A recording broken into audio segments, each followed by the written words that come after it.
Monsieur, bonsoir et bienvenue à cette édition spéciale sur le Sénégal, élection législative du 31 juillet prochain. Comment comprendre la situation de tension politique qui prévoit en ce moment dans ce pays à quelques semaines des élections législatives? La coalition de l'opposition sénégalaise maintient toujours sa pression sur le pouvoir en place et entend aller jusqu'au bout.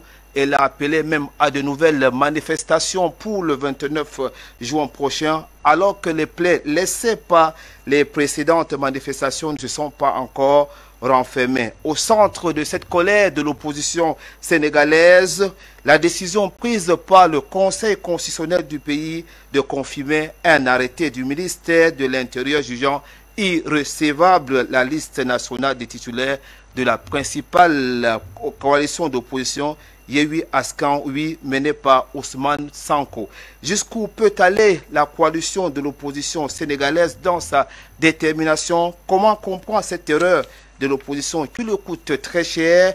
Est-ce que le Sénégal est en train en ce moment de basculer dans une crise préélectorale? Qu'est-ce qui peut être fait? Madame, Monsieur, en deuxième partie de cette émission, nous allons retrouver Madame Mimi Touré, ancienne Premier ministre, tête de liste de la coalition Benno Bokk Yakaar. Et tout de suite, nous ouvrons notre débat avec des invités qui sont avec nous à travers le monde. Nous allons d'abord recevoir Monsieur Baye Zator, qui est au Sénégal ministre conseiller du président Macky Sall. Monsieur Baye Zator, bonsoir. Bonsoir, je salue vos téléspectateurs, vos internautes, vos auditeurs et je salue les co-débatteurs. Merci beaucoup, Monsieur Baye Zator. Alors, en face de vous, nous avons Patrice Mendy, qui est responsable adjoint de la communication de Pastel en France. Monsieur Mendy, bonsoir. Bonsoir à vous et bonsoir à Monsieur Mbaye, ainsi qu'aux auditeurs, qu'aux internautes qui vous suivent de partout. Alors, c'était un plaisir de vous avoir sur cette édition spéciale sur le Sénégal. Madière Soirée, Monsieur Soirée, vous êtes jeune leader sénégalais centriste dans le cadre de ce qui se passe actuellement au Sénégal. Bonsoir et bienvenue à cette émission. Bonsoir. Merci donc, vous êtes avec vous. Nous allons essayer un peu de comprendre ce qui se passe actuellement au Sénégal. Comment est-ce que vous comprenez la situation de tension politique qui prévaut en ce moment dans le pays? La question, je vous la pose, Monsieur Baye Zator, vous qui êtes ministre conseiller du président Macky Sall. Alors, je voudrais vous remercier simplement et saluer nos compatriotes sénégalais qui sont ici au Sénégal et qui sont un peu partout dans la diaspora. Mais également en profiter pour saluer tous les frères africains qui sont partout, qui sont de grands leaders et qui quotidiennement se bousculent pour donner à cette Afrique qui nous est très chère, ce développement tant attendu, vraiment que les leaders sont en train d'incarner de manière diverse et de fortune diverse. Alors, au Sénégal, je voudrais simplement préciser que nous sommes dans une phase préélectorale et souvent, les acteurs politiques, à la veille des élections, chacun cherche à faire peur à l'autre. Mais je voudrais simplement rappeler qu'au Sénégal, tout se passe de manière conforme à la réglementation. Parce qu'il y a une institution qui s'appelle le Conseil constitutionnel qui, en la matière, est l'arbitre électoral. C'est le Conseil constitutionnel qui est seul habilité à définir qui a le droit et qui n'a pas le droit de participer. C'est le Conseil constitutionnel qui, in fine, à la fin des résultats, proclame officiellement les résultats. Donc, nous, en tant qu'acteurs politiques, nous ne pouvons que nous soumettre aux décisions du Conseil constitutionnel qui sont des décisions sans appel. Je voudrais préciser qu'aujourd'hui, il y a 8 listes qui sont en lice. Il y a 8 listes qui ont été validées et on n'entend qu'une seule liste, c'est-à-dire la liste Yonou Askan Wi, qui quand même a subi pratiquement le même sort que Benno Bokk Yakaar. Il y a pourtant au-delà de Benno Bokk Yakaar, il y a 6 autres listes. Il y en a eu 4 qui ont été recalées parce que simplement ils n'ont pas eu le nombre de parrains nécessaires ou alors ils n'ont pas eu la caution, etc., etc. Mais on n'entend qu'une seule liste qui aujourd'hui, je précise, n'a pas été défaite cette liste, parce que cette liste reste toujours en compétition. Le Conseil constitutionnel a dit, puisque leur liste proportionnelle titulaire n'a pas respecté la parité, cette liste est irrecevable. C'est le même sort qui a été réservé à Benno Bokk Yakaar pour ce qu'il s'agit de notre liste de suppléants proportionnels. Cette liste a été jugée irrecevable. Partant de cela, je considère que même par respect pour les suppléants qui sont sur la liste et qui sont d'égale dignité, je ne peux pas considérer qu'une coalition comme Yewwi Askan Wi puisse investir sur sa liste de suppléants des moutons ou des chèvres. Je crois que c'est des Sénégalais à part entière qui ont également le droit de siéger à l'Assemblée nationale comme tout autre Sénégalais. Mais aujourd'hui, les gens qui naguère avaient dit eux-mêmes que leur liste était rejetée par leur propre turpitude, par leur propre faute, parce que je précise que ce n'est pas le président Macky Sall ni la coalition Benno Bokk Yakaar qui ont confectionné la liste, ce n'est pas le président, encore moins la coalition, qui ont choisi pour eux leur mandataire.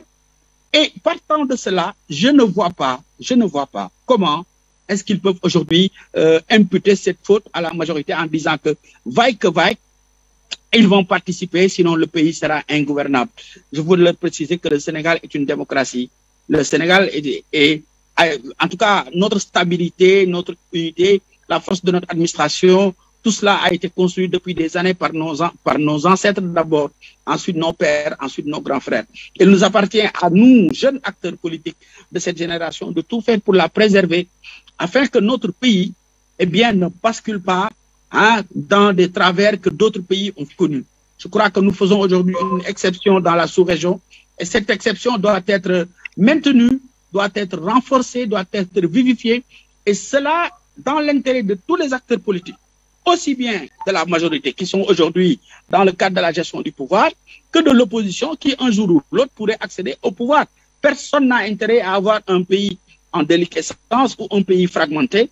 Donc, je voudrais lancer un appel à tout le monde, à tous les Sénégalais, pour que les gens reprennent leurs esprits et comprennent que, au-delà du 31 juillet, le 1er août, les gens iront travailler convenablement.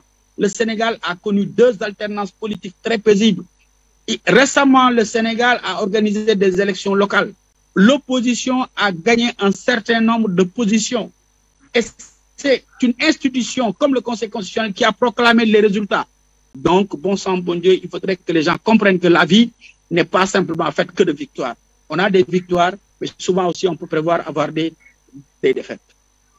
Merci beaucoup. Alors, Monsieur Mendy, comment est-ce qu'on peut comprendre ce qui se passe actuellement dans le pays?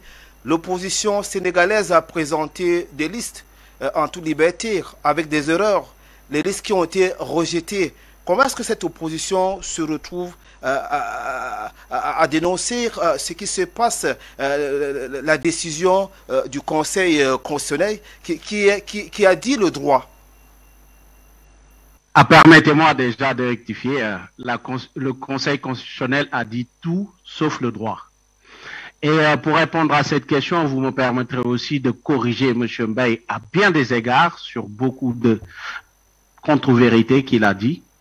Pour faire simple, je vous fais l'état des choses, ou même la genèse des choses. Oui. Notre coalition Yewwi Askan Wi a déposé une liste qui souffre d'un doublon et pas d'un défaut de parité, comme le dit le Conseil constitutionnel, ce qui est faux. Et M. Mbaye le sait très bien. Ce doublon, il s'agit d'une candidate qui a été investie tant sur la liste des titulaires que sur la liste des suppléants. Et cette erreur, la loi électorale la prévoit et permet de la corriger. On peut se tromper en mettant une personne sur les 2 listes et la loi électorale nous permet de corriger cette erreur. En faisant... Laissez-moi parler, M. Mbaye. Je vous ai laissé parler, j'ai souffert à vous écoutant dire vos contre-vérités. Laissez-moi parler. Et je ne parle pas pour vous, je parle pour ceux qui nous écoutent et qui savent bien faire la part des choses, d'accord? Parce que c'est difficile quand on doit sa survie au désir d'une personne d'être objectif. D'accord? Votre poste fictif le prouve d'ailleurs. Je disais... Votre quoi? Votre poste qui ne veut rien dire, ministre conseiller, il y en a des tonnes que Macky a allez-y, monsieur Mendy, qui ne veut rien. Laissez-moi débattre parce que je vous ai écouté débattre, je vous ai écouté parler. Ça ne m'étonne pas de vous, c'est votre méthode. Quand vous êtes mal à l'aise dans un débat, vous la sabotez ou vous quittez le débat. C'est ce que vous faites.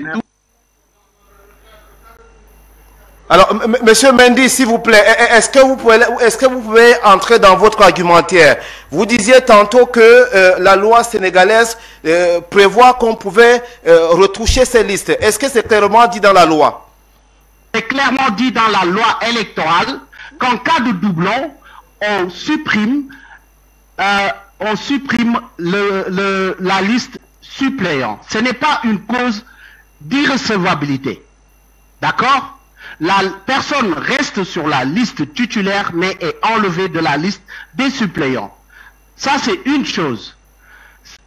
Le Conseil constitutionnel dit que cette liste n'est pas paritaire. Je l'ai dit, c'est faux. Il ne s'agit que d'un cas de doublon. Et dans une liste, cette liste est composée de deux parties. Une partie des titulaires et une partie de suppléants. Quand on parle de suppléants, c'est qu'il y a des titulaires. Comment pouvez-vous comprendre que le Conseil dit qu'on va éliminer les titulaires et mettre en place les suppléants? Ce n'est pas possible. Dans la liste des titulaires, on a droit à 53 candidats. Dans la liste des suppléants, on a droit à 50. Maintenant, si vous supprimez la liste des titulaires pour les remplacer avec des suppléants, on aura en place 50 personnes au lieu de 53. Donc la liste est incomplète. Cette liste ne peut pas concourir. Ceci n'est rien d'autre qu'une forfaiture. Et pour masquer cette forfaiture, lui donner un semblant, je dis bien, de justice, ils se sont dit, ouais, écoutez, on va aussi supprimer la liste des suppléants de Benno Bokk Yakaar. Je rappelle aux gens qui nous écoutent que Benno Bokk Yakaar ne doit pas participer à ces élections tout bonnement. Pourquoi? Parce que cette liste a un surplus de parrainage. D'accord?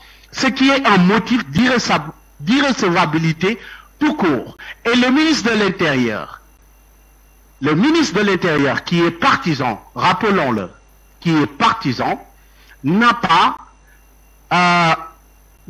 daigné souligner à la coalition du pouvoir que vous avez un surplus de parrainage. Et cet acte aurait permis à la coalition Yewwi Askan Wi de déposer un recours au Conseil constitutionnel pour invalider la coalition Benno Bokk Yakaar. Il ne l'a pas fait sciemment parce que sachant qu'il donnerait, un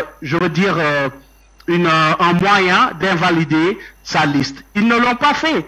Et donc, pour résumer le tout, cet avis ou cette décision du Conseil constitutionnel est tout sauf du droit. Pourquoi?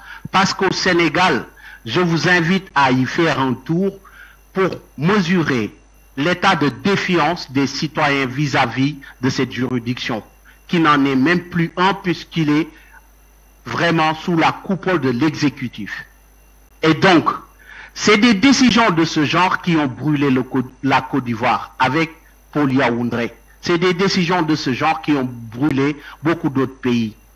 Aujourd'hui, il est temps de faire table rase et de revoir vraiment nos acquis. Tout à l'heure, vous disiez que le Sénégal est cité en exemple de démocratie. Ça, il faudra le conjuguer au passé, puisque ce n'est plus le cas depuis que Macky Sall est au pouvoir. Là, quand je revois ces images, ça nous renvoie 11 ans en arrière. 11 ans en arrière. Monsieur Mendy, peut-être avant de donner la parole à Monsieur Soiré, moi je voudrais un peu vous relancer.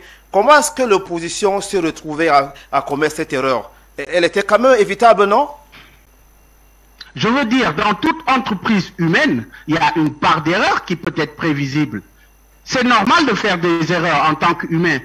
Mais justement, c'est parce qu'il y a des erreurs qui peuvent être faites que la loi les prévoit et permet de les corriger avant le dépôt ultime des listes.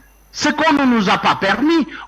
Figurez-vous que notre mandataire était venu pour rectifier ses erreurs. On l'a empêché d'entrer dans la direction générale des élections par la force. Ceci n'est rien d'autre qu'un appui de pouvoir et du je m'en foutisme. D'accord, on vous a très bien compris. Alors, c'est la lecture qu'on a des événements.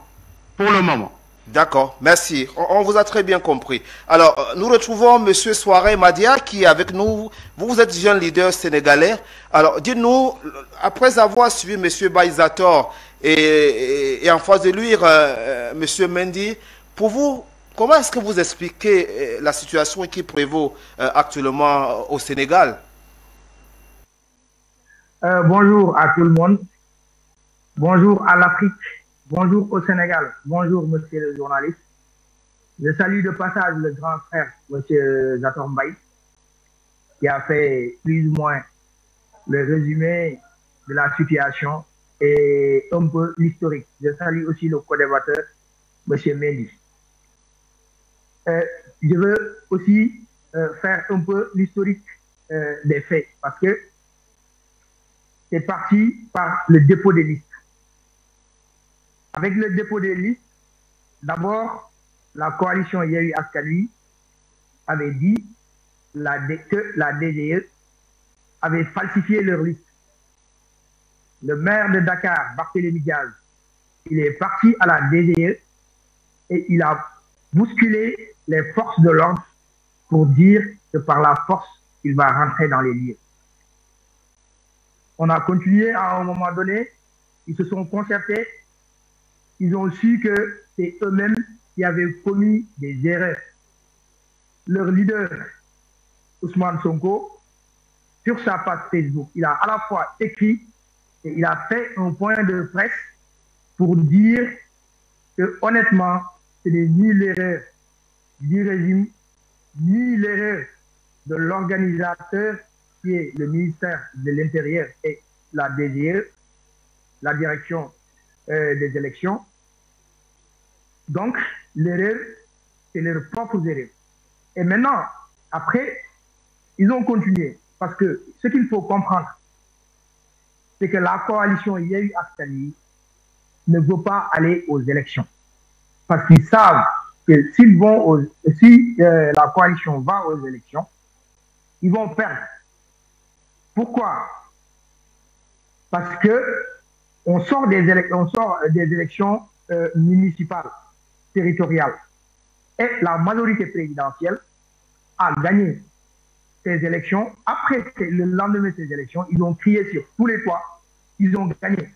Alors que si on fait un bilan exhaustif, on sait que la coalition présidentielle, le Benno Bokk Yakaar, a largement gagné. Même s'ils ont gagné, la coalition Yewwi Askan Wi, même si elle a gagné certaines grandes villes, ce qu'on les concède. Mais pour vous dire, sur le surplus du parrainage, parce que on est dans une république, et ça, il faut qu'on l'accepte. Que toutes les parties acceptent qu'on soit dans une république. Et dans une république, je l'ai dit et je le répète, c'est le principe et le respect des normes, des règles et des institutions établies. Donc, si l'organe chargé d'organiser les élections a écrit un arrêté en disant que le surplus de parrainage n'est pas comptabilisé, donc si on est respectable des institutions de la République, on doit l'accepter.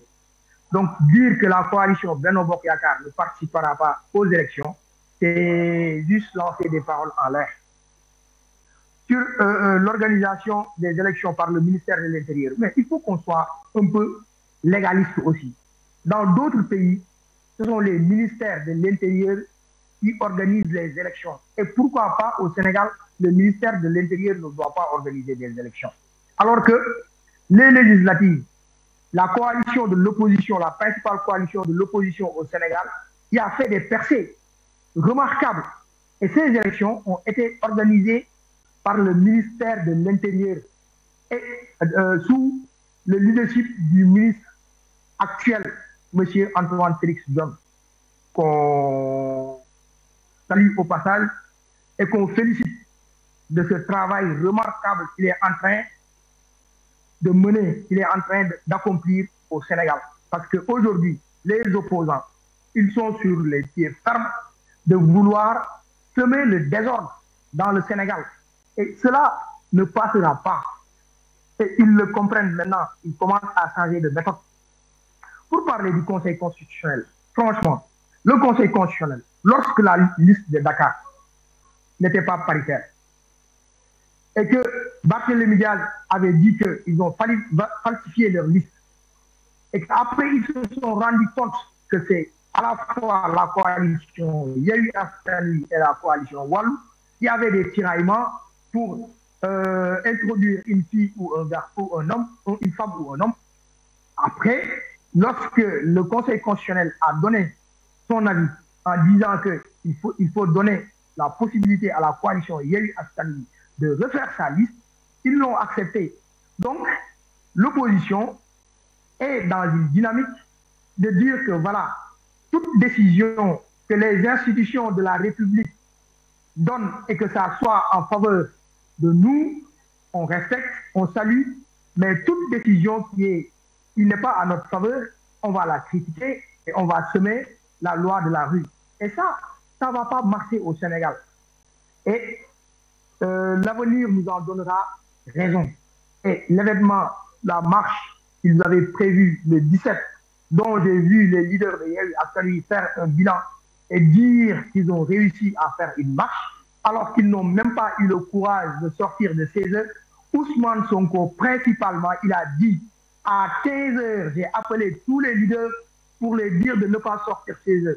Alors que la veille, il avait dit par A ou par B, je vais manifester. Donc, je l'avais dit la dernière fois, il faut voir qui est l'homme, qui est la distance qui se trouve entre le discours que véhicule la personne et véritablement le caractère de la personne. Parce que Ousmane Sonko, sans la manipulation qu'il a su faire dans la masse jusqu'à ce que cette masse le suit, seul, il n'a pas le courage et il n'a pas courageux. Parce qu'un homme courageux, c'est un homme qui fait ce qu'il dit. Quand un homme n'arrive pas à faire ce qu'il dit, quelles qu'en soient ses déclarations, il faut juste le considérer comme quelqu'un qui parle dans l'air. Et sur la démocratie, quand on parle de la démocratie, mais le Sénégal, c'est une démocratie. Parce qu'une démocratie, c'est la séparation des pouvoirs. Au Sénégal, le pouvoir exécutif, il travaille. Il y a une vision qui est en cours d'exécution. Le pouvoir législatif, le Parlement, la majorité présidentielle qui est majoritaire, et ils travaillent, les députés, les parlementaires, ils travaillent. Le pouvoir judiciaire, on entend le bruit du pouvoir judiciaire que quand il s'agit des affaires purement politiques et politiciennes. Mais sinon, la justice sénégalaise marche très bien sur tous les plans. Il y a des affaires qui ne concernent pas des hommes politiques ou bien de la politique que les magistrats au Sénégal traitent tous les jours et dans la plus grande discrétion. Donc, si aujourd'hui l'opposition veut nous faire croire ou veut vilipender le pouvoir sur toute l'étendue du monde, ils ont tort. Ils ont tort. Les institutions sénégalaises sont solides. La preuve, toutes les institutions internationales reconnaissent toujours les institutions sénégalaises. Tous les leaders internationaux viennent toujours au Sénégal. Ils n'ont pas boycotté au Sénégal. Tous les accords que le Sénégal a signés sur le plan international sont toujours en cours. Donc, ils vont crier, ils vont dire tout ce qu'ils veulent, mais le Sénégal continuera à fonctionner, à marcher. Parce que moi, j'appelle l'opposition à partir sur un autre débat. Qu'est-ce que le président de la République a su faire ici au Sénégal depuis 2012 jusqu'à présent, sur tous les domaines de l'économie, sur le plan agricole? On voit les avancées considérables sur la culture visicole, sur la culture des patates, des oignons, sur l'élevage. Le Sénégal a signé des partenariats avec l'État belge sur les veaux pour la production laitière. L'industrialisation de la production laitière au Sénégal est en cours.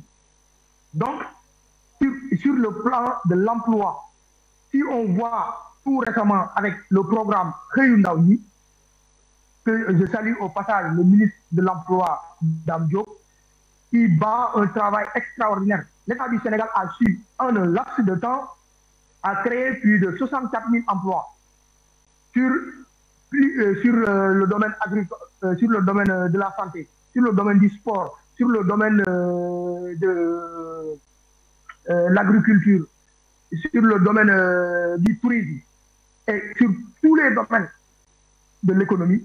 Le pays est en transformation. Sur le plan infrastructurel, qui est les deux axes principaux du plan Sénégal émergent. Si on est honnête et sincère, le Sénégal, sur le plan infrastructurel, il est très en avant. Il y a des autoroutes, il y a des routes, il y a le train qui est en réhabilitation. Je ne parle même pas du terre. Mais le train qui traverse tout le Sénégal jusqu'à Bamako, qui est en réhabilitation. Le directeur chargé de ce projet, c'est un Kounghelois, Mayacine Camara, que je salue au passage. Donc, si aujourd'hui nous voulons nous développer, comme je l'avais dit la dernière fois, il faut qu'on sache que le développement ne se passe pas dans la rue de par les manifestations. Le développement, c'est le travail. Et j'avais donné aussi la dernière fois l'exemple de la Chine. En 89, si le gouvernement chinois n'avait pas une vision lunaire d'où il voulait aller, la Chine, les manifestations de Tiananmen auraient pu peut-être enfreindre la marche du développement chinois. Donc, si nous voulons nous développer, il faut qu'on cherche quel est le prix à se développer. Le Rwanda, le président Kagame l'a développé en plus de 25 ans, en près de 25 ans. Il a restauré la démocratie. La démocratie qui crie démocratie. Oui, on dit la démocratie. Mais dans le respect des normes, dans la performance. Voilà, donc, messieurs, merci beaucoup. Merci pour cette première prise de parole. Hein. Nous allons vous retrouver dans quelques instants. Le temps peut-être hein, de recevoir sur ce plateau Madame Mimi Touré, qui est ancienne Premier ministre de la République du Sénégal et tête de liste de la coalition Benno Bokk Yakaar. C'est juste après cette courte transition.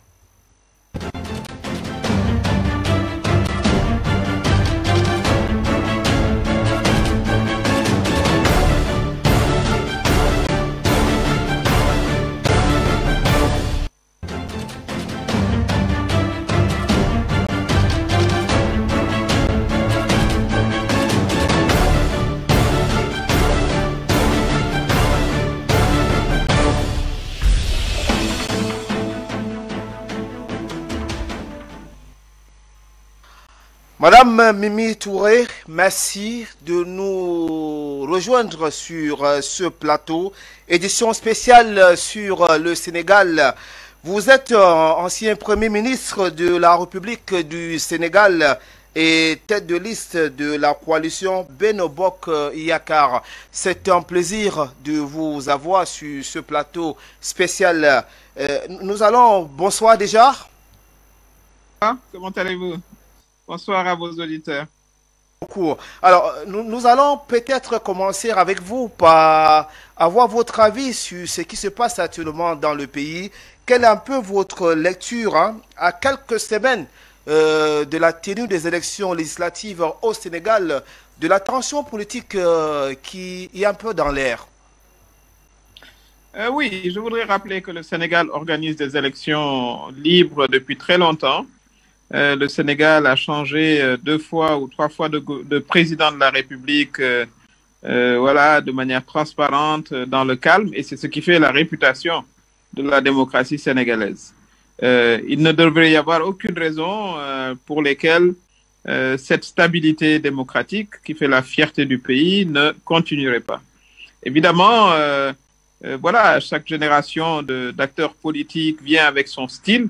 Mais ce qu'il faut regretter, c'est que certains nouveaux acteurs considèrent que c'est par la violence, la force, l'intimidation qu'ils devraient parvenir à leur fin. Ça, c'est une pratique qui était inconnue jusqu'à présent. des acteurs politiques du pays. Et nous espérons que justement cette culture politique, voilà, de paix va perdurer, et il n'y a aucune raison pour que ça ne soit pas le cas, parce que la majorité des Sénégalais et des électeurs savent s'exprimer librement aux urnes. Voilà, c'est une tentative de faire évoluer la culture politique sénégalaise vers des pratiques qui jusqu'à présent lui sont inconnues. Et cela, les électeurs ne sont pas dupes et ne se prêteront pas à ce jeu. La démocratie sénégalaise est trop précieuse pour que l'on puisse justement la laisser aller vers des dérives qui ne seraient pas acceptables. Alors, est-ce que cela dit, Madame Mimi Touré, est-ce que vous comprenez tout de même l'attitude de l'opposition sénégalaise à maintenir la pression sur le pouvoir après le rejet de sa liste? Alors, il faut bien comprendre ce qui se passe au Sénégal. Il y a plusieurs oppositions. Il y a 8 listes qui vont devoir aller aux élections. Je dis bien 8. Parmi ces 8, il y a une seule liste qui ne souhaite pas aller aux élections. Alors, si le principe démocratique, c'est la loi du plus grand nombre, je ne vois pas pourquoi des élections ne se passeraient pas. Ça, c'est d'abord un. Deuxièmement, cette opposition radicale qui souhaite s'exprimer que dans la rue, elle a une liste. Elle a une liste qui va compétir aux élections législatives. Voilà, nous, notre liste de suppléants a été invalidée. Certaines de nos requêtes n'ont pas été acceptées par le Conseil constitutionnel. Il faut que tout le monde comprenne que la démocratie, c'est d'abord l'acceptation des lois et des décisions judiciaires. Autrement, on va vers l'anarchie.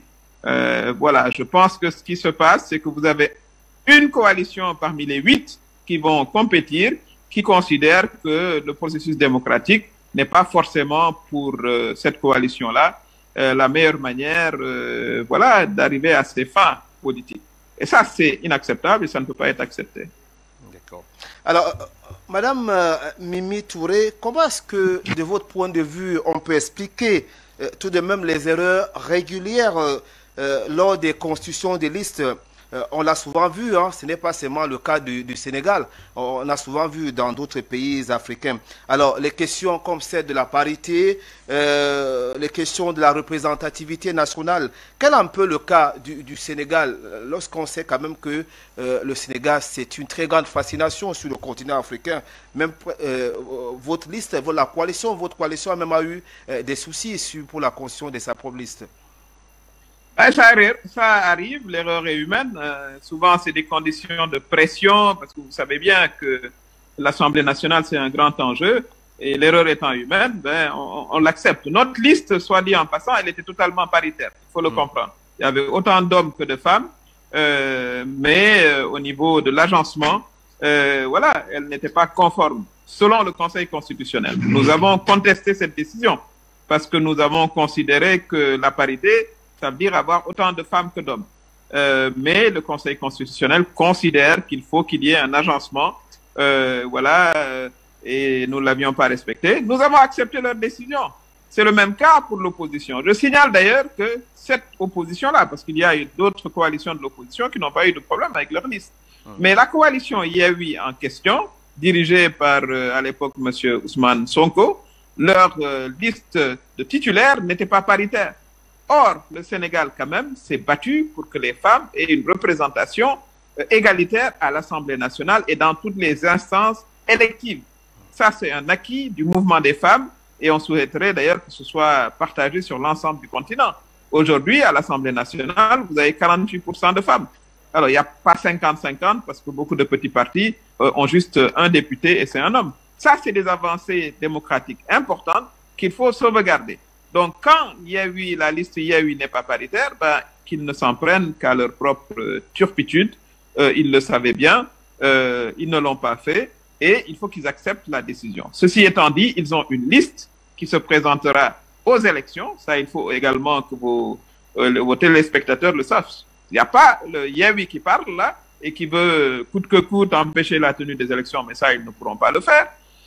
Ils le savent bien. Ils ont bien une liste qui sera présenté à l'Assemblée nationale. Ça, mais ils disent quand même tout de même, Madame Touré, que des candidats qu'ils auraient bien voulu avoir ces listes ne le sont pas, ils ont été rejetés. Bah, ils ont été rejetés par le Conseil constitutionnel. Ils auraient dû bien faire leur liste, s'assurer que la parité était effective. Bah, à ce moment-là, leur liste aurait été validée, comme la liste des autres coalitions de l'opposition ont été validées. Mais ce n'est pas une raison pour dire il n'y aura pas d'élection, on va manifester tous les jours. Les Sénégalais ont besoin quand même d'aller travailler, de se soigner, d'aller à l'école. D'ailleurs, eux-mêmes veulent que leurs enfants aillent à l'école. Le chef de l'opposition radicale, là, M. Ousmane Sonko, lors de la dernière manifestation non autorisée, le matin, demandait aux policiers de laisser son enfant aller à l'école. Mais la veille, il avait appelé les Sénégalais à manifester. Donc, il faut quand même aussi que nos politiciens voilà, respectent les populations et sachent raison garder surtout. On va, dans 2 semaines, on va aller à la campagne électorale. Il y aura 3 semaines pour parler aux électeurs, parler aux Sénégalais. Et le 31 juillet, les électeurs choisiront pour qui ils veulent voter. Voilà, la démocratie, c'est un processus simple. Et c'est comme ça que la démocratie sénégalaise s'est construite. Vous avez de nouveaux acteurs qui veulent changer les règles du jeu, et ça, ce ne sera pas acceptable. Alors, Madame, vous l'avez dit, les juges constitutionnels ont dit le droit, et ça n'a pas plu à l'opposition, cette partie de l'opposition sénégalaise qui soupçonne ces juges de proximité avec le pouvoir ou de favoriser le camp du pouvoir. Alors, est-ce que cette coalition n'est pas assez forte ou assez préparée pour remporter les élections à venir? Est-ce que vous... Mais bien sûr que non, parce que nous sortons d'une élection législative, une élection municipale. Les élections municipales se sont tenues le 23 janvier dernier, il n'y a pas si longtemps.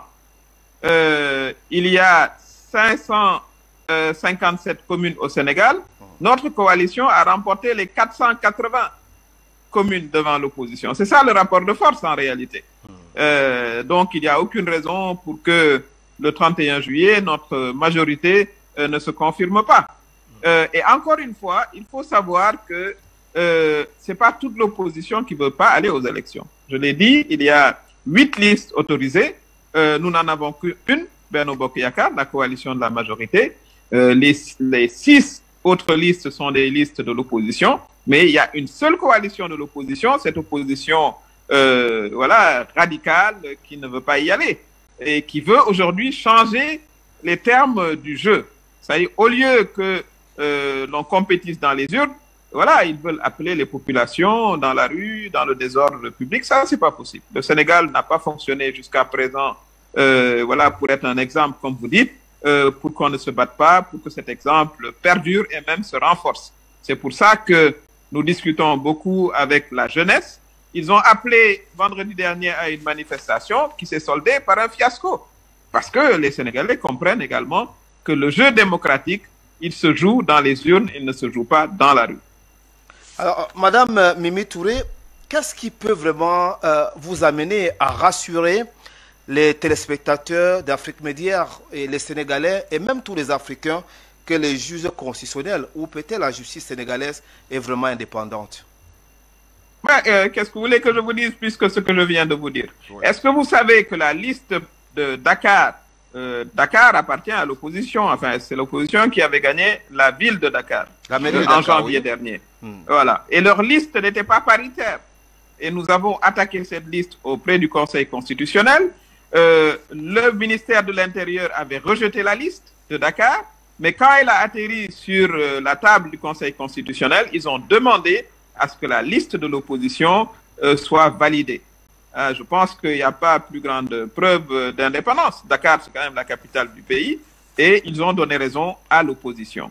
La démocratie, c'est pas quand la décision m'est favorable, j'accepte, les juges sont bons. Quand la décision ne m'est pas favorable, les juges ne sont pas bons.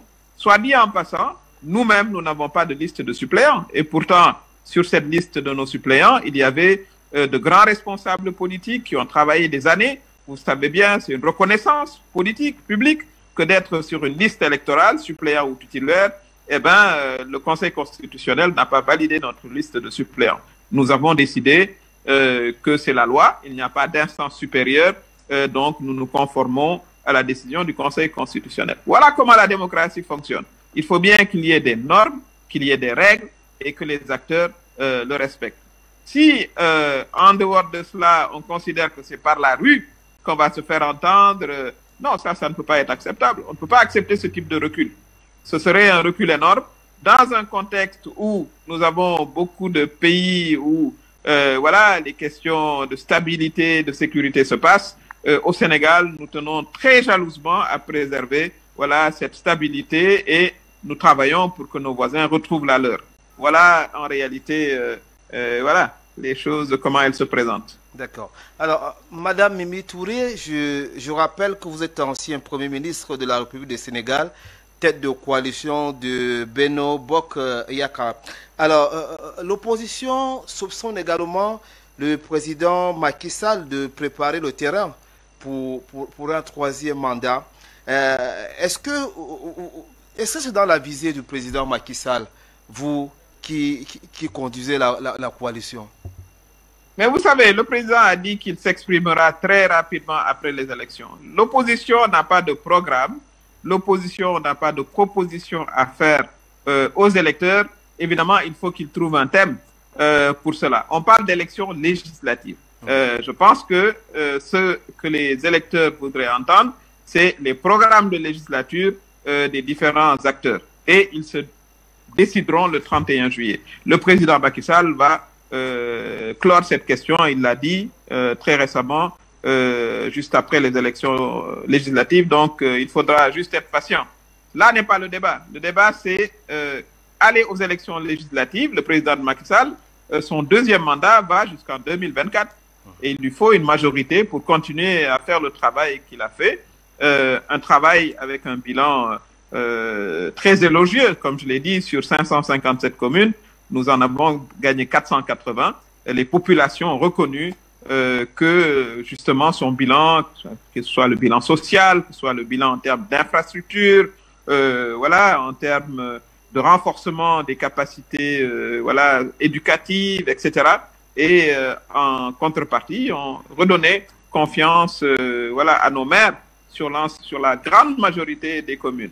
Voilà la question, comment elle se pose. La question du troisième mandat n'a rien à voir dans ces élections législatives-là. Et de toute façon, le président va la trancher très rapidement. Très rapidement. Alors, là, vous venez de dire tout à l'heure que l'opposition sénégalaise n'a pas de programme.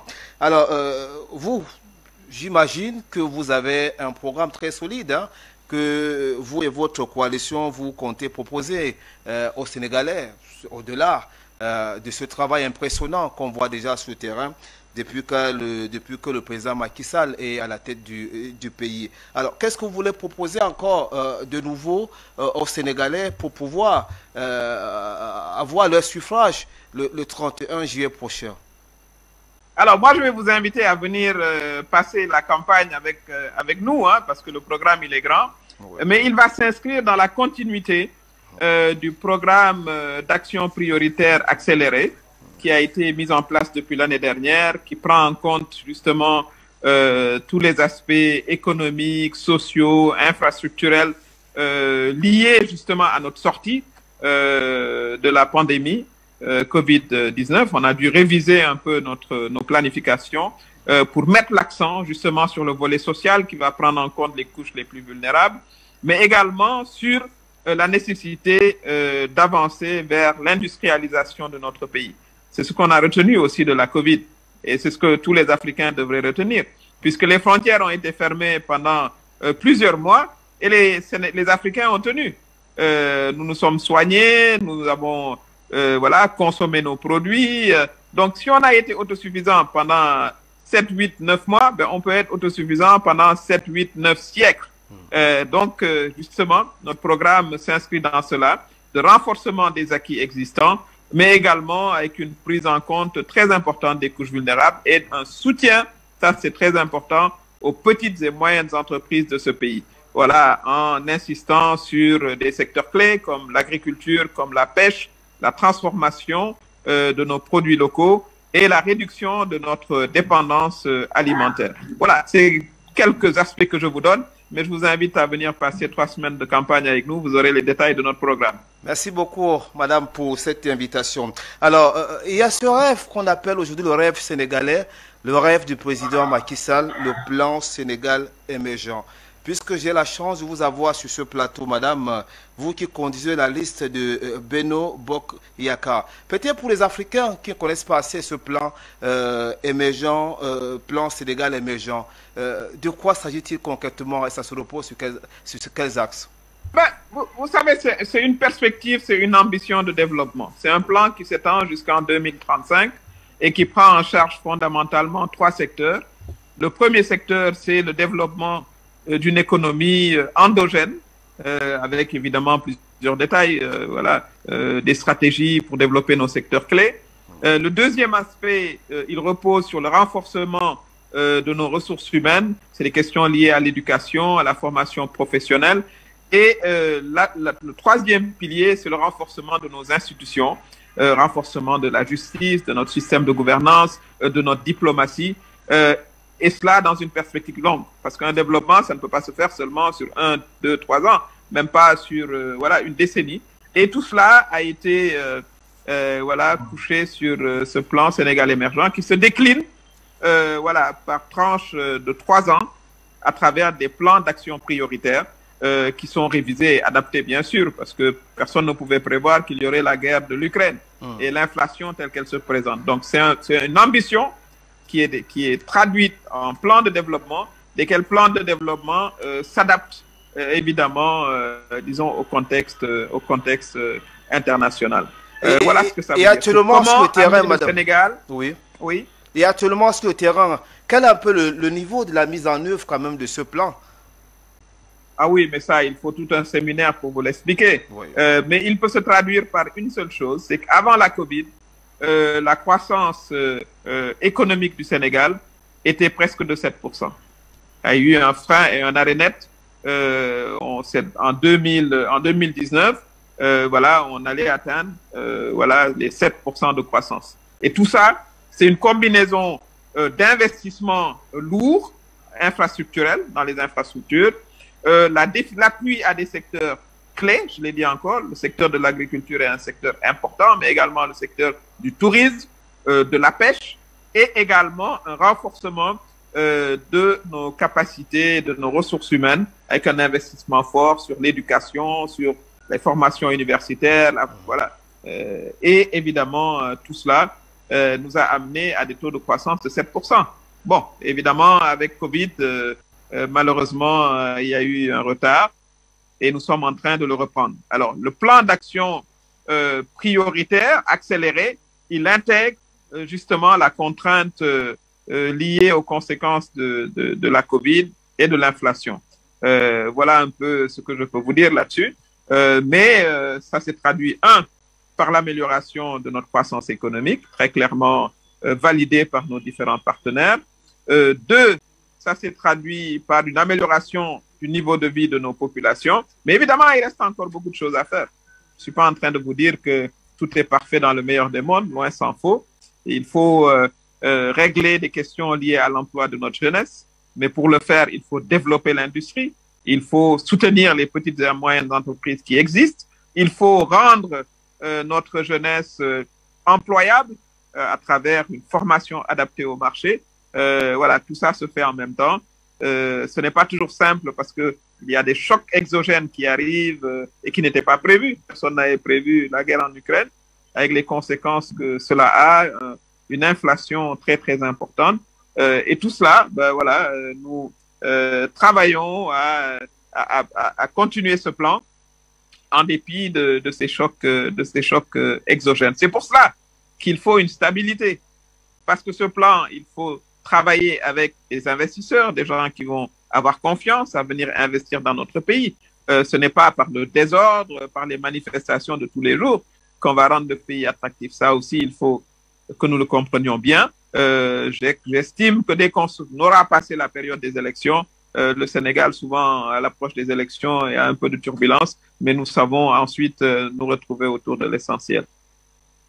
beaucoup, madame. Peut-être une dernière question pour vous. Quel est un peu le message que vous pouvez adresser aux Sénégalais qui nous regardent à travers tout le Sénégal en ce moment, et aussi ceux de la diaspora, et aussi aux Africains qui aiment bien le Sénégal? Ben, c'est de dire que la paix, c'est le meilleur investissement qu'on peut avoir dans un pays. Sans la paix, vous ne pouvez rien faire. Nous le savons quand nous voyons nos pays frères qui sont dans des tumultes. Donc, il ne faut pas céder aux sirènes de certains politiciens parce qu'on a toujours les moyens d'exprimer sa position dans les urnes. Si vous êtes satisfait du bilan du président de la République, vous irez voter Benno Bokk Yakaar. Si vous n'êtes pas content, vous voulez voter pour l'opposition, vous aurez aussi l'occasion de le faire. Donc, il n'y a aucune raison, justement, de céder à ces appels à la violence, à ces manifestations intempestives. Cela, vraiment, c'est un appel que je fais à notre jeunesse en particulier, qui doit rester concentrée sur les objectifs de développement et de préservation de la paix dans notre pays. Merci beaucoup à vous, madame Mimi Touré. Bonjour. D'accord. Je rappelle que vous êtes ancien Premier ministre de la République du Sénégal et vous conduisez la liste de la coalition Benno Bokk Yakaar. Madame, Messieurs, merci pour votre bienveillante attention. C'est une édition spéciale sur les élections législatives du 31 juillet prochain au Sénégal. Merci et à tout de suite.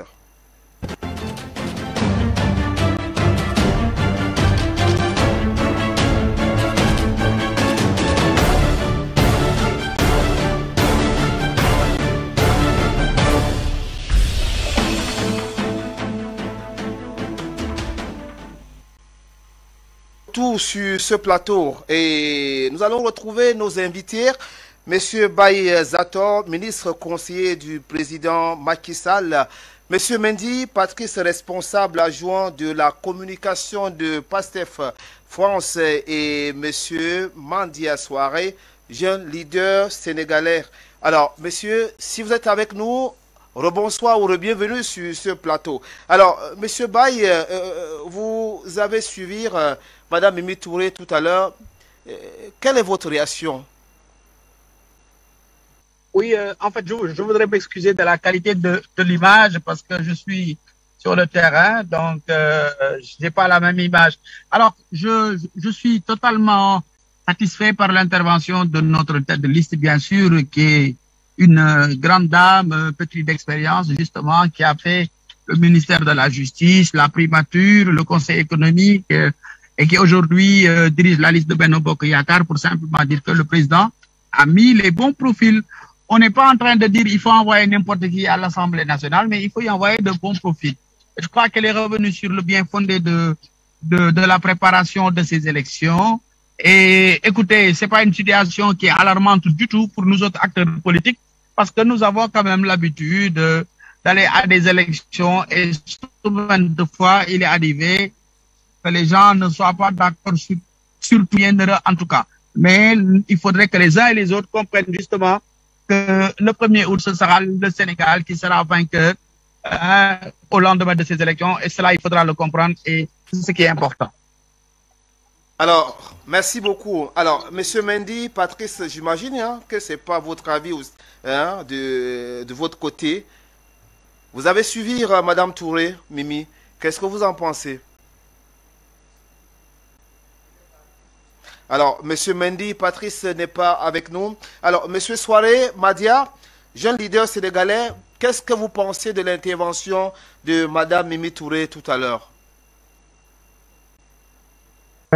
Salutaire. Une intervention vraiment très remarquable à la hauteur de la personne. Elle a fait le résumé un peu de la situation, de l'historique, des enjeux et des perspectives. Donc, elle n'a fait que dire en fait la vérité des faits. Aujourd'hui, au Sénégal, comme elle l'a dit, il y a 8 listes qui concourent aux législatives. Il y a 6 listes qui ne sont pas dans des démarches de perturbation ou d'enfreindre la loi. Il y a une seule coalition qui ne veut pas qu'il y ait d'élections. Alors que ça, c'est impossible. Des élections, il y en aura. Qu'il pleuve ou qu'il neige. Et comme l'a dit le grand frère M. Zator Mbaye, le 1er août, c'est le Sénégal qui sortira vainqueur. Tout à l'heure, j'étais en train de parler de la démocratie. La démocratie, il faut l'améliorer, il faut la performer. Donc, si aujourd'hui, on voit que les manifestations, peut-être, eux, ils pensent que c'est un élément essentiel de la démocratie, les tenants du pouvoir, nous, tenants du pouvoir, on sait que le développement n'est pas compatible avec la perturbation, avec l'instabilité, avec l'insécurité.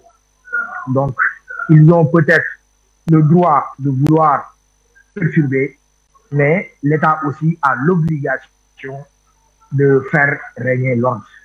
Donc, moi, je les appelle à la raison. J'appelle surtout les jeunes à savoir que le plus important pour un jeune, c'est son avenir. C'est de le construire, c'est de se former, comme disait Cheikh Anta Diop, à connaissance égale, la vérité triomphe. Donc, quand j'ai vu à l'université Cheikh Anta Diop hier soir, hier avant-hier, des gens avec leur casserole, j'ai eu honte. Parce que l'université Cheikh Anta Diop, c'est le temple du savoir.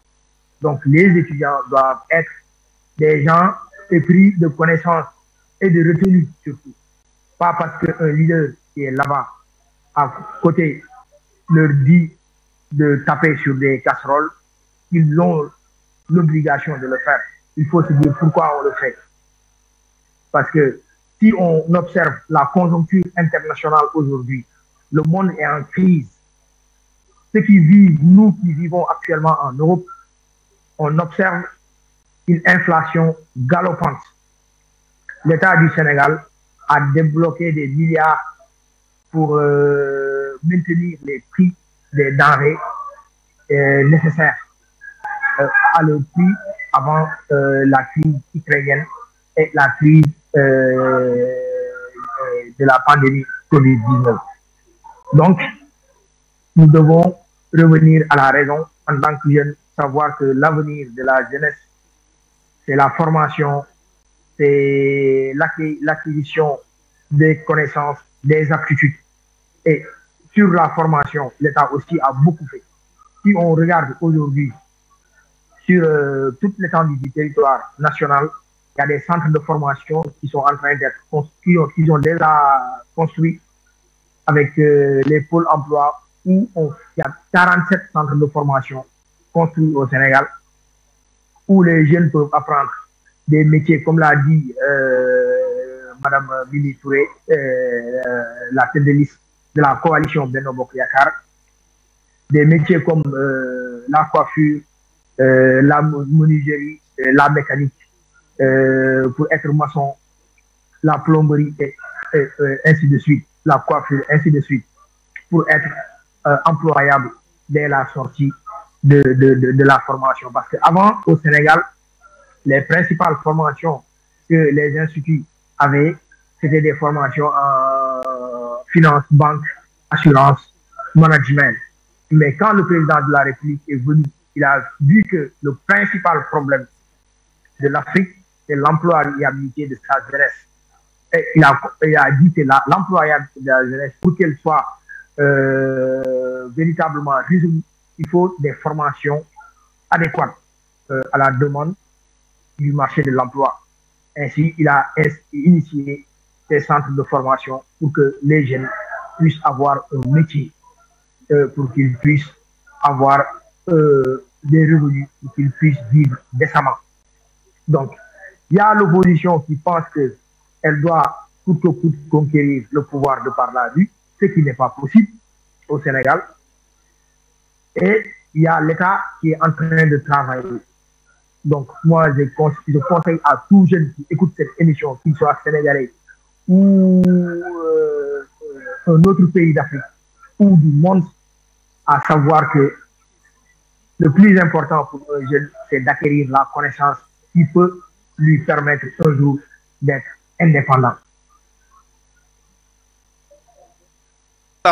Voilà, monsieur Souare Madiar, jeune leader sénégalais, merci donc pour cette prise de parole hein, qui vient mettre fin à cette édition spéciale sur le Sénégal, les élections hein, législatives du 31 juillet prochain. Mesdames, Messieurs, merci pour votre bienveillante attention. Je ne partirai pas sans dire merci, hein, nos remerciements renouvelés à Monsieur Mendy Patrice, responsable adjoint de la communication. Monsieur Baïzator, ministre conseiller du président Macky Sall, et bien sûr Madame Mimé Touré, ancien Premier ministre, tête de liste de la coalition Beno Bok Yakara. Merci pour votre bienveillante attention et juste ne quittez pas, restez scotchés sur les programmes de la chaîne de télévision panafricaine d'Afrique Média. Juste après moi, la rediffusion spéciale de l'entretien que nous avait accordé il y a quelques jours le président sénégalais Macky Sall.